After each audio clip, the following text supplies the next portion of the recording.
Dans les mois, dans les années à venir, avoir encore la fierté de montrer à tout le monde que nous avons un très beau bijou qui nous a été offert par Monsieur le Président de la République, que nous remercions encore une fois pour cet acte.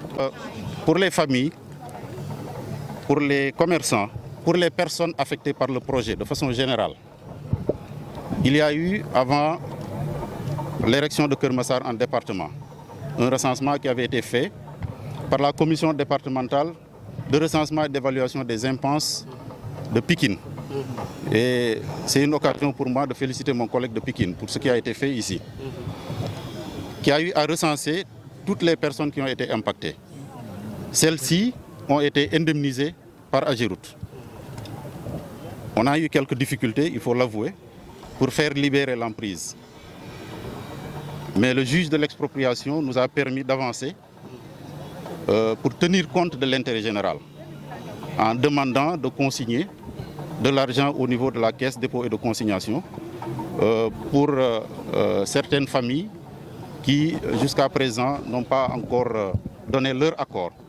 Donc, de façon générale, il faut dire que tout ce qui devait être fait en amont l'a été, en termes de prise en charge des personnes affectées par le projet. 26 familles qui ont été, comme je l'ai dit, indemnisées par Ageroute, après un travail de recensement effectué par la commission de Pikine.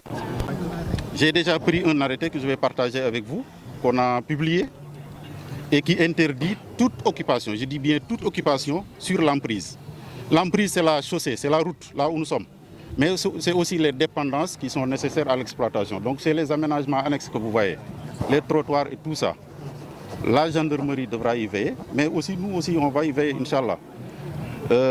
Nous y travaillons aussi avec l'association des marchands ambulants. Je félicite leur président au passage, qui a montré une disponibilité pour nous accompagner dans la libération de cet espace. Parce que comme je l'ai dit il y a quelques jours à l'occasion d'une réunion que j'ai organisée pour préparer cette mise en service, nous voulons avoir un pont à l'image des autres ponts des autres localités de Keur Massar, de Dakar. On en a à Saint-Lazare, on en a à Lobat Fall, on en a un peu partout. C'est bien entretenu, c'est aéré, c'est occupé par les populations pour des raisons de détente. Donc nous ferons de même ici, on prendra toutes les dispositions qu'il faut vraiment pour y arriver. Et encore une fois, j'appelle toutes les populations à nous aider dans ce sens-là.